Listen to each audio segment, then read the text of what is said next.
Assalamualaikum warahmatullahi wabarakatuh. Ini adalah kisah anak kecil yang merindukan Rasulullah Shallallahu Alaihi Wasallam.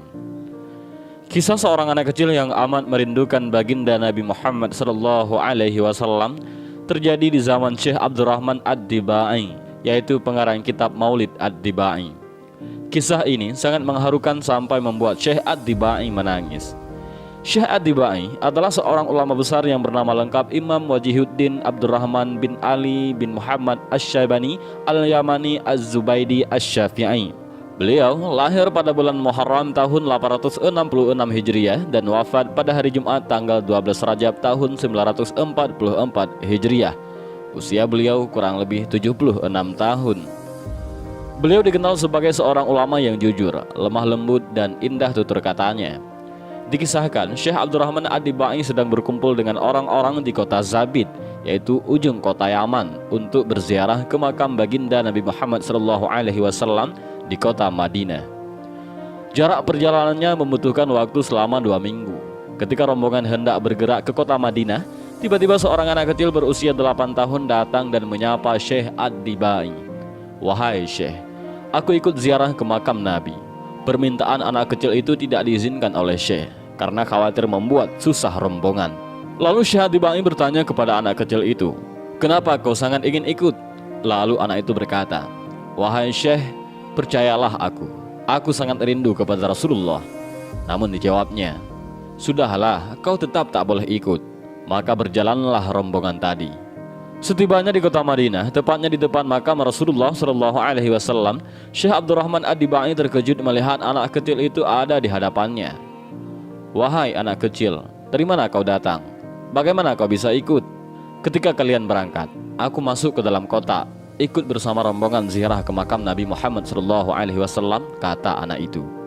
Syekh Ad-Dibai berkata, "Aku tidak heran kalau kau masuk peti, tapi selama 2 minggu kau makan dan minum dari mana? Tidak ada makanan dan tidak ada minuman." "Wahai Syekh, sungguh aku dilupakan dari makan dan minum karena sangat rindu kepada Rasulullah SAW." Anak kecil tadi pun bertanya, "Wahai Syekh, apakah benar tanah ini pernah dipijak oleh Rasulullah SAW?" Kata Syekh Ad-Dibai, "Iya, benar." Kemudian anak itu mengambil tanah itu lalu diciumnya tanah tersebut. Anak kecil itu tiba-tiba roboh seakan-akan pingsan. Rupanya anak kecil itu telah wafat. Anak kecil itu pun dikebumikan di luar kota Madinah karena orang luar. Kemudian Syekh dan para rombongan mengerjakan umrah. Saat pulang, Syekh Ad-Dibai teringat anak itu, lalu datang menziarahi makamnya. Ketika Syekh melihat keadaan makam itu, ia menjadi bingung karena makam yang berada di luar kota Madinah berangsur-angsur bergeser masuk ke kota Madinah, mendekati makam Nabi Muhammad SAW. Melihat itu, menangislah Syekh Abdurrahman Ad-Dibai. Sampai sekarang makam tersebut masih ada dan berada di seberang Masjid Nabawi. "Wahai anak kecil, betapa hebat dan mulianya engkau. Sewaktu kecil kau rindu hendak ziarah ke makam baginda Nabi Muhammad SAW, dan sewaktu kau wafat, kau juga rindu kepada Rasulullah SAW." Syekh Abdurrahman Ad-Dibai pun menangis di dalam rumahnya. "Aku ini adalah seorang imam, tapi aku malu melihat kecintaan seorang anak yang sangat mencintai Rasulullah SAW." Syekh Ad-Dibai pun menulis riwayat perjalanan anak kecil itu dalam kitab maulidnya, yaitu kitab Maulid Ad-Dibai. Kita sering mengaku sebagai pengikut Rasulullah SAW. Namun apakah betul kita ini pengikut manusia paling mulia, yaitu Rasulullah SAW? Sesungguhnya utang kita kepada Rasulullah SAW sangat besar, melebihi utang kita kepada orang tua. Sebab Rasulullah telah menyelamatkan kita dari pinggir jurang neraka menuju surga.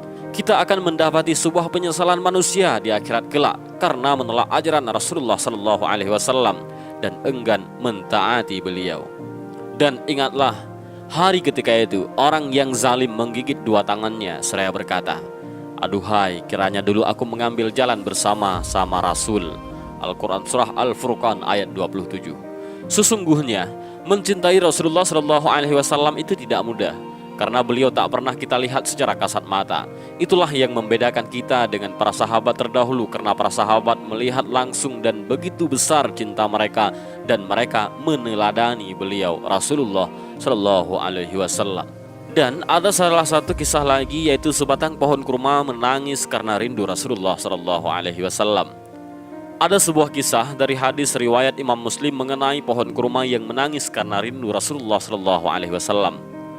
Dari Jabir radhiyallahu an berkata, Rasulullah Shallallahu Alaihi Wasallam biasa berdiri di atas sebatang pohon kurma ketika berkhutbah. Setelah dibuatkan mimbar, kami mendengar sesuatu pada batang pohon kurma itu seperti suara teriakan unta yang bunting, sehingga Nabi Muhammad SAW turun, lalu meletakkan tangannya pada batang pohon kurma tersebut. Setelah itu, batang pohon itu pun diam. Lalu Rasulullah SAW bersabda, ia menangis karena zikir yang dulu biasa ia dengar. Hadis riwayat Bukhari. Begitu besarnya cinta kepada Rasulullah SAW sehingga pohon kurma pun rindu akan diri beliau yang mulia. Manakala cinta Rasulullah SAW, tentu kita tidak boleh menyamakannya dengan makhluk ataupun merendahkannya sebagai bahan canda tawa. Mencintai Nabi itu harus mencintai apapun yang datang dari Rasulullah SAW, yaitu karakter fisiknya dan ajarannya. Kabar yang disampaikan Rasulullah SAW adalah syariat. Adapun wajah fisik Rasulullah SAW itu sangat baik dan wajahnya sangat tampan melebihi keindahan dari wajah Nabi Yusuf alaihissalam. Allah Subhanahu wa Ta'ala berfirman, katakanlah Muhammad, jika kau benar-benar mencintai Allah, ikutilah aku. Niscaya Allah akan mencintai kalian dan mengampuni dosa-dosamu. Allah Maha Pengampun lagi Maha Penyayang.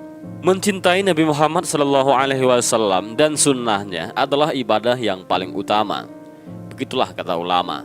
Wajib bagi seseorang mencintai Rasulullah melebihi kecintaannya dan dirinya sendiri. Dari Abdullah bin Hisham berkata, kami pernah bersama Nabi Muhammad SAW dan beliau memegang tangan Umar bin Khattab.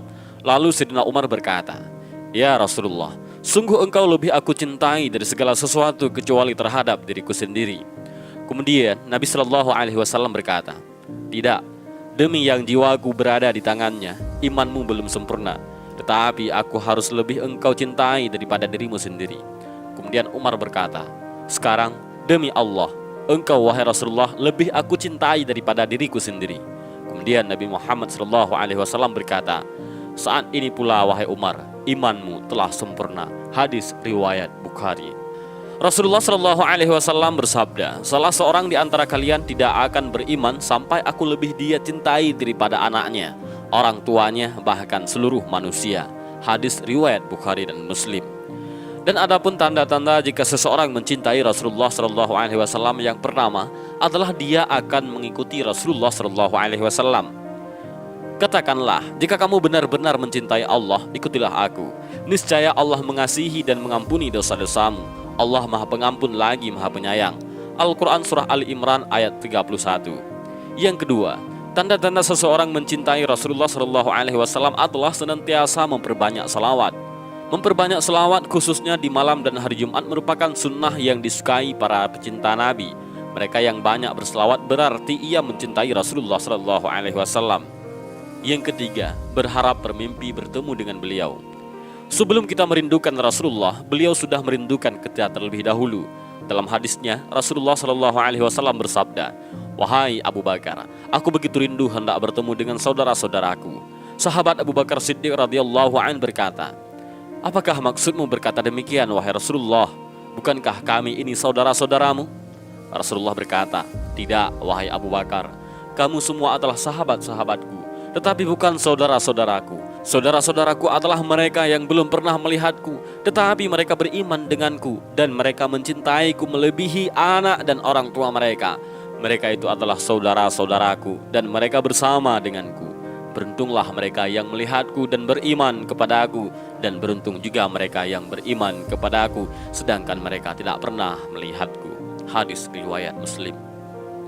Yang keempat, tanda-tanda seseorang mencintai Rasulullah SAW adalah mencintai kitab yang dibawa oleh Rasulullah SAW.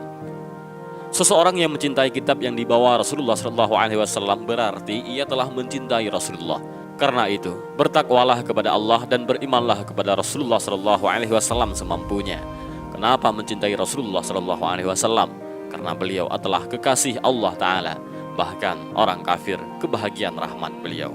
Dan inilah kisah seorang anak kecil yang begitu merindukan Rasulullah dan juga sebatang pohon kurma yang juga sangat merindukan Rasulullah Shallallahu Alaihi Wasallam. Mudah-mudahan dari dua kisah ini kita bisa mengambil beberapa pelajaran dan hikmah yang luar biasa. Dan mudah-mudahan video ini bermanfaat bagi kita semua. Amin ya rabbal alamin. Wallahu a'lam bishawab. Assalamualaikum warahmatullahi wabarakatuh.